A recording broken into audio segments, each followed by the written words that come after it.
தென்னாடுடைய சிவனே போற்றி, எந்நாட்டவர்க்கும் இறைவா போற்றி. அனைத்து தமிழ் உள்ளங்களுக்கும் கனிவான வணக்கங்கள். நிகழும் ஸ்ரீ மங்களகரமான சோபகிருது ஆண்டு மாசி மாதம் 18ஆம் தேதி வெள்ளிக்கிழமை அன்று பஞ்சமி திதியில் சுவாதி நட்சத்திரத்தில் துருவ நாமயோகத்தில் தைத்தூலம் காரணத்தினில் அமிர்தயோகம் கூடிய நன்னாளில் இந்த சீர்மிகு மார்ச் மாதம் பிறக்கிறது. பிறக்கப் போகும் இம்மாதம் உங்கள் வாழ்வில் வளமும் நலமும் செல்வ செழிப்பும் பெற்று புதிய வாய்ப்புகள் புதிய வெற்றிகளுடன் மங்களகரமாக அமைய எல்லாம் வல்ல இறைவனை உளமாற வேண்டி விரும்பி கேட்டுக்கொள்கிறேன். இம்மாத கிரக நிலைகளை பார்க்கும்போது மேசத்தில் குருவும், கன்னி ராசியில் கேது பகவானும், மகர ராசியில் செவ்வாய் சுக்கிரனும், கும்ப ராசியில் சனி புதனுடன் சேர்ந்து சூரிய பகவானும் சஞ்சாரம் செய்கின்றனர். மார்ச் 2ஆம் தேதி புதன் பகவான் மீன ராசிக்கும், 8ஆம் தேதி சுக்கிர பகவான் கும்ப ராசிக்கும், 14ஆம் தேதி செவ்வாய் பகவான் கும்ப ராசிக்கும் இடப்பெயர்ச்சி அடைகின்றனர். இந்த கிரக அமைப்பினால் உங்கள் வாழ்வில் இம்மாதம் ஏற்படக்கூடிய சுப மற்றும் அசுப பலன்கள் என்ன என்பதனை பற்றி காண்போம். நடுங்க வைக்கும் குளிரோ தவிக்க விடும் வெயிலோ இல்லாமல் மிக இதமான சூழல் நிலவும் மாதம் இந்த மார்ச் மாதமாகும். பனிக்காலம் முடிந்து வசந்த காலம் துவங்க போகிறது. மாசி மாதத்தின் பிற்பகுதியும் பங்குனி மாதத்தின் முற்பகுதியும் இணையும் மாதம் இந்த மார்ச் மாதமாகும். கும்ப மாதமும் மீன மாதமும் இணைந்த இந்த மார்ச் மாதத்தில் பல திருப்பங்கள் உங்கள் வாழ்வில் நடைபெற உள்ளன. தனுசு ராசி அன்பர்களே, இந்த மாதம் அனைத்து விஷயங்களிலும் சற்று பொறுமையாக இருப்பது அவசியம். வெளி வட்டாரத்தில் செல்வாக்கு அதிகரிக்கும். புதிய முயற்சிகளில் ஈடுபடுவதற்கு முன்பு ஒரு முறைக்கு பல முறை யோசித்து ஈடுபடுவது நல்லது. கணவன் மனைவிக்கு இடையே அந்யோன்யம் அதிகரிக்கும். வாழ்க்கை துணை வழியில் மகிழ்ச்சி தரும் செய்திகள் கிடைக்கும்.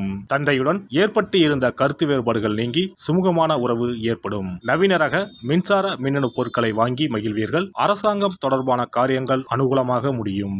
சுப நிகழ்ச்சிகளில் கலந்து கொள்ளும் வாய்ப்பு ஏற்படும். உறவினர்கள் வருகையால் சுப நிகழ்ச்சி ஒன்று நடைபெறுவதற்கான வாய்ப்பு ஏற்படும். சிலருக்கு வெளியூர்களில் அமைந்திருக்கும் பிரசித்தி பெற்ற சுற்றுலா தலங்கள் மற்றும் ஆலயங்களுக்கு செல்லும் வாய்ப்பு ஏற்படும். சிலருக்கு குழந்தை பாக்கியம் கிடைக்கக்கூடும். முக்கிய பிரமுகர்களின் அறிமுகம் கிடைப்பதுடன் அவர்களால் ஆதாயமும் ஏற்படும். நண்பர்களால் அனுகூலம் உண்டு. அலுவலகத்தில் உற்சாகமான சூழ்நிலை. உயர் அதிகாரிகள் உங்கள் ஆலோசனைகளுக்கு உரிய அங்கீகாரம் கொடுப்பார்கள். எதிர்பார்த்த பதவி உயர்வு, ஊதிய உயர்வு போன்ற சலுகைகள் கிடைக்கும். தொழில் மற்றும் வியாபாரத்தில் எதிர்பார்த்ததை விடவும் விற்பனையும் லாபமும் கூடுதலாக கிடைக்கும். அரசாங்க வகையில் எதிர்பார்த்த காரியங்கள் சற்று இழுபறிக்கு பிறகே முடியும். புதிய முயற்சிகள் வெற்றி பெறும். குடும்பத்தை நிர்வகிக்கும் பெண்களுக்கு மகிழ்ச்சி தரும் மாதமாக இம்மாதம் அமையும். புதிய ஆடை ஆபரணங்கள் வாங்கி மகிழ்வீர்கள். விருந்து விசேஷங்களில் கலந்து கொள்ளும் வாய்ப்பு உண்டாகும். அலுவலகம் செல்லும் பெண்களுக்கு பல வகைகளும் அனுகூலமான மாதம் இந்த மார்ச் மாதம். மாணவர்களுக்கு பாடங்கள் படிப்பதில் ஆர்வம் உண்டாகும். ஆசிரியர்களின் ஆதரவுடன் படித்து தேர்வில் வெற்றி பெறுவீர்கள். கலைத்துறையினருக்கு சிறப்பான மாதமாக இருக்கும். தாமதமாகி வந்த வாய்ப்புகள் அனைத்தும் திரும்ப கிடைக்கும். சமூக சேவையில் உள்ளோருக்கு சமூக அந்தஸ்து உயரும். அரசியல் துறையினருக்கு கொடுக்கல் வாங்கலில் இருந்த பிரச்சனைகள் தீரும். நீண்ட நாட்களாக இருந்த கஷ்டம் நீங்கும். எதையும் செய்து முடிக்கும் சாமர்த்தியம் உண்டாகும். அரசாங்கம் மூலம் லாபம் ஏற்படும். வெளியூர் அல்லது வெளிநாட்டு பயணம் சாதகமாக இருக்கும். நட்சத்திர பலன்கள். மூலம் நட்சத்திரம் இந்த மாதம் தொழில் வியாபார போட்டிகள் குறையும். பணவரத்து இருக்கும். புதிய நபர்களின் அறிமுகம் உண்டாகும். குடும்பத்தில் இருந்த குழப்பம் நீங்கும். உறவினர்கள் வருகை இருக்கும். குடும்ப செலவு அதிகரிக்கும். வெளியூர் பயணங்களின் போது கவனம் தேவை. பூராடம் நட்சத்திரம் இந்த மாதம் அடுத்தவர்களுக்காக பொறுப்புகளை ஏற்கும் போது ஒரு முறைக்கு பல முறை யோசித்து முடிவு எடுப்பது நல்லது. பணவரத்து திருப்தி தரும். வெளியூர் பயணங்கள் செல்ல நேரலாம். உடல் ஆரோக்கியத்தில் கவனம் தேவை. புதிய நபர்களிடம் எச்சரிக்கை தேவை. உத்திராடம் 1ஆம் பாதம் இந்த மாதம் வீண் அலைச்சலை குறைத்துக் கொண்டு வேலைகளில் கவனம் செலுத்துவது நல்லது. பெரியோர்களின் உதவிகள் கிடைக்கும். மனதில் தைரியம் தன்னம்பிக்கை உண்டாகும். துணிச்சலுடன் எந்த காரியத்திலும் ஈடுபட்டு சாதகமாக செய்து முடிப்பீர்கள். நவ கிரகத்தில் குருவை நெய் தீபம் ஏற்றி வணங்கி வருவது மன அமைதியை தருவதுடன் எல்லா நன்மைகளையும் தரும். இனி இந்த மார்ச் மாதத்தில் மகா சிவராத்திரி எப்போது, இந்த நாளுக்கு அப்படி என்ன சிறப்பு என்பதனை பற்றி காண்போம். சிவபெருமானுக்கு எத்தனையோ திருநாமங்கள் உள்ளன. அவற்றில் மிக உயர்வானதாக சொல்லப்படுவது மகாதேவன் என்ற திருநாமம். மகாதேவன் என்றால் கடவுள்கள் அனைவருக்கும் மேலான கடவுள். கடவுள்களுக்கு எல்லாம் தலைவன் என்ற பொருள். சிவாய நம என சிந்திப்பவர்க்கு அபாயம் ஏற்படாது என்பார்கள். அப்படி கர்ம வினைகளில் இருந்தும் அனைத்து விதமான துன்பங்களில் இருந்தும் விடுபடுவதற்கு சிவனே கதி என சிவபெருமானை சரணடைவதற்கு ஏற்ற நாள் மகா சிவராத்திரி தினமாகும். மகா சிவராத்திரி நாளில் சிவபெருமானை முழு மனதுடன் உண்மையான பக்தியுடன் வழிபட்டால் நம்முடைய வேண்டுதல்கள் அனைத்தையும் சிவபெருமான் நிறைவேற்றி வைப்பார் என்பது ஐதீகம். கவலைகள் நீங்கி காரிய வெற்றியை தரக்கூடிய நாள் மகா சிவராத்திரி விரத நாளாகும். சிவபெருமானுக்கு உரிய அஷ்ட விரதங்களில் மிக முக்கியமானது மகா சிவராத்திரி விரதமாகும்.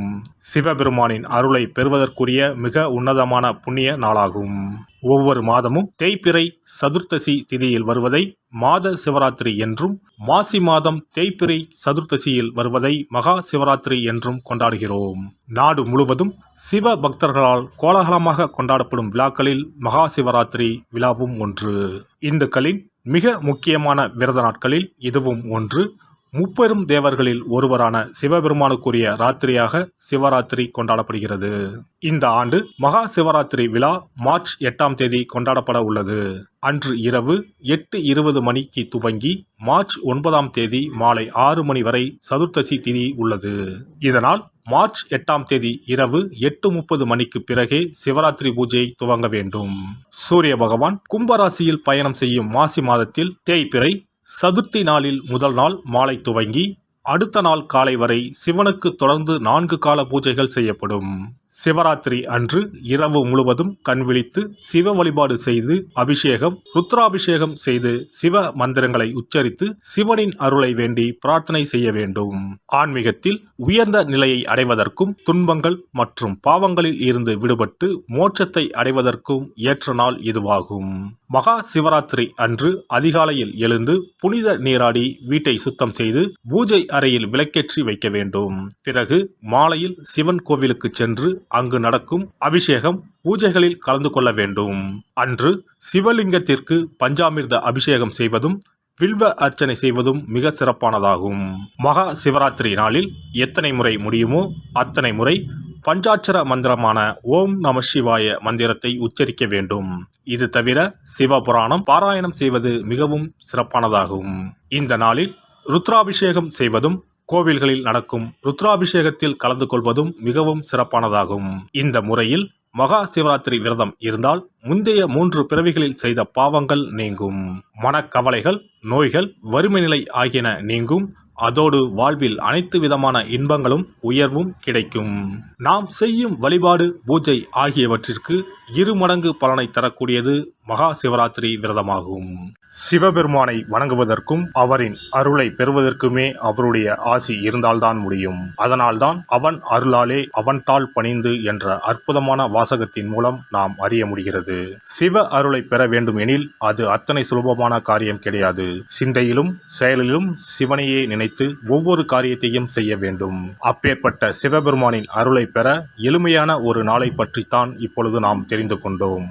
எல்லாம் வல்ல இறையருளால் நீங்களும் உங்கள் அன்பு குடும்பமும் உடல் நலம், நீலாயுள், நிறை செல்வம், உயர் புகழ், மெய்ஞானம் ஓங்கி வாழ்க வளமுடன். இந்த வீடியோ உங்களுக்கு பிடிச்சிருந்தா லைக் பண்ணுங்க, ஷேர் பண்ணுங்க அண்ட் சப்ஸ்கிரைப் பண்ணுங்க. பக்கத்துல இருக்க பெல் ஐகானை கிளிக் பண்ணுங்க. நன்றி, வணக்கம், வாழ்க வளமுடன்.